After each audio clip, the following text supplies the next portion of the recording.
Hello and welcome to this tutorial about how to use scientific calculators efficiently. First of all, I apologize for using the version FX991MS, which is pretty much outdated now. The more popularly available versions are the newer ones such as ES model, which you are most likely to be using. However, let me tell you that the features and functions which I am going to demonstrate are more difficult to be used on the MS versions.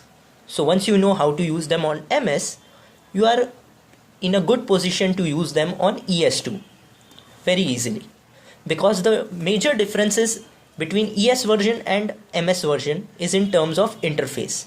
By that I mean, whatever data you input into the calculator, be it any matrices or the coefficients of any equations such as linear equations, quadratic equations, they are very easy to retrieve from the memory in the ES version of the calculator. That is because all the data that you input is most likely to be directly visible simultaneously on your screen. Whereas in MS version, you have to retrieve each data individually. So that is one of the major differences between the two. Okay, so coming back to this calculator, the first mode that we have is the comp. I'm going to stick to this mode in this tutorial. I'm going to avoid having to explain all these basic features such as addition, subtraction, multiplication, division. Any average user is well aware of what these basic functions are. I'll be concentrating on the special functions mostly, and the first function which I'm going to explain is d by dx, commonly known as the differential operator. Okay, so I have one example over here, d by dx of x square plus x plus 1. Now one thing to be remembered about scientific calculators is that it is not going to solve it analytically. By that I mean, if you enter this equation as it is, for example d by dx of x square plus x plus 1 and complete the bracket and press equal to, it is going to give you a syntax error. Now why does this happen? Because it can solve a differential only when you mention the value of x. It cannot solve it analytically. It can't give you the answer in the form 2x plus 1. It always needs the value of x at which the solution is expected. So you see, the syntax for this is you have to add a comma and specify the value of x, which in this case is 5. Then it internally solves this, replaces this x in the solution with 5 and gives you the answer. We'll see this, bracket complete. Once again we'll check d by dx of x square plus x plus 1 at x equal to 5, and the answer that comes out is 11. You see, 11. So basically it requires the value of x and it can be used to solve the answer for a differential equation. Now suppose this is a special case. Here you can see x square minus 1 divided by x minus 1 is the function whose differential we are trying to find. Now if you use this basic simplification, you can factorize the numerator as x plus 1 into x minus 1. I hope you are aware of basic factorization techniques, and then the numerator and denominator cancel the factors x minus 1, and what we are left with is d by dx of x plus 1. Now let us see if we try to find at x equal to 1.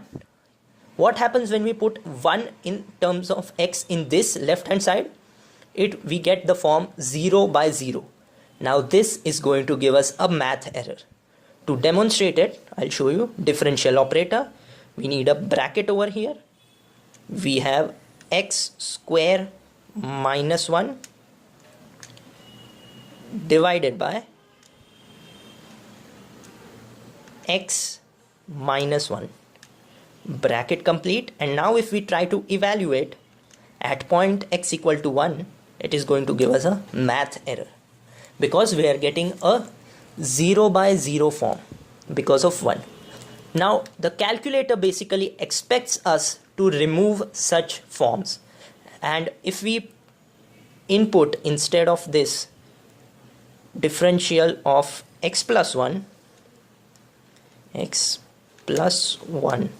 after factorizing and cancelling out the terms, and now we find that x plus 1, it is going to give us the answer 1, because you can see here differential of x plus 1 will be 1 no matter what the value of x is. Now even if we try to calculate for x equal to 5, the answer will be a constant, that is a 1, no matter what we input. That is basic math, you are aware. Even if I put say 99, the answer will always be 1. So what if now you are stuck in say a competitive examination where you have, now this is very easy to factorize, you can just see it and make out what factorization will be. But what if you are hard pressed for time, you don't have time to manually factorize this, and you have a calculator in that competitive examination and still want to find the answer at x equal to 1? What do? This is a very simple technique which I'll tell you. So you enter it as it is, the function first of all, x square minus 1 bracket complete divided by x minus 1 bracket complete, and now the problem that is being caused is by this 1.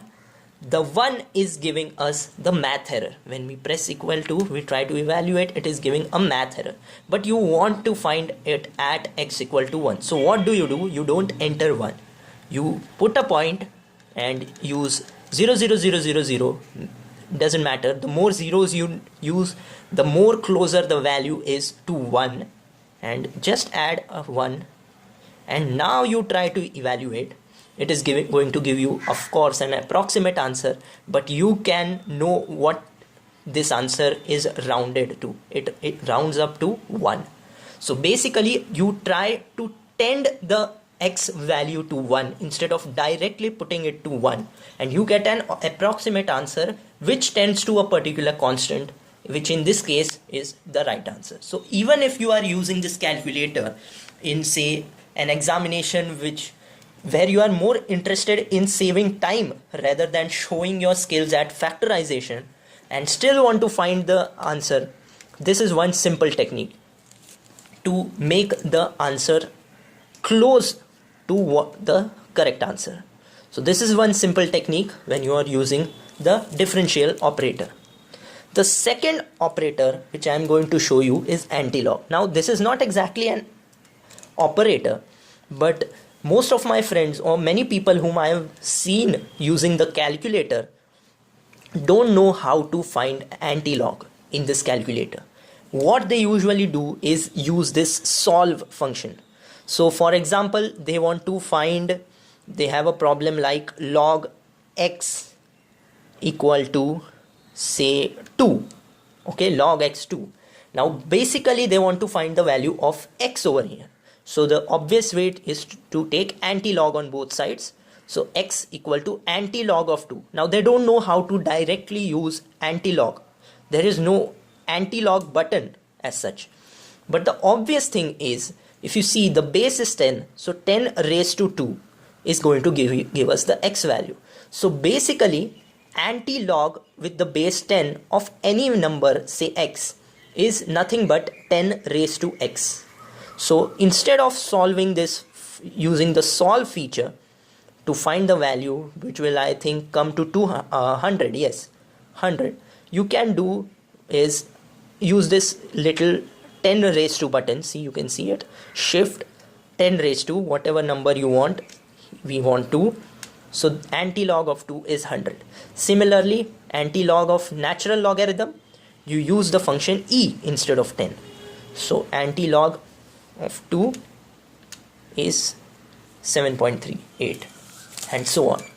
So this is a little trick that I wanted to share. You don't have to use the solve button, which is more time consuming. You can directly find antilog in this method. This is not really a trick, but I found surprisingly high number of people not being aware of this little trick.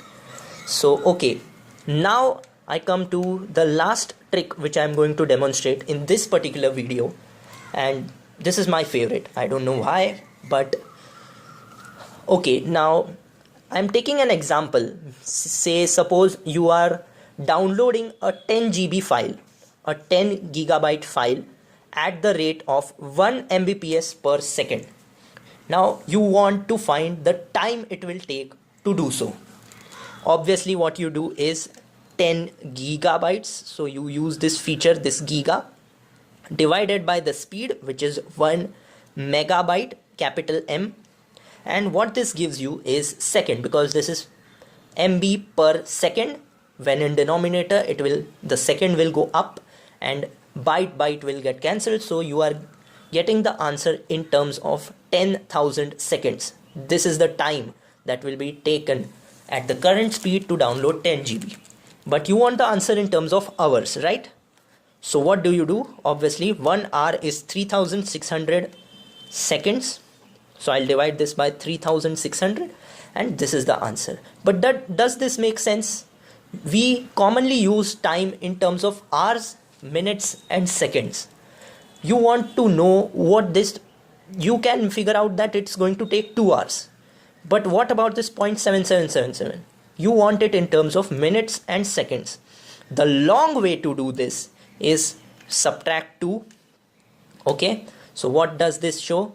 This means 7 by 9. Now this is 7 by 9 hours. 1 hour is 60 minutes.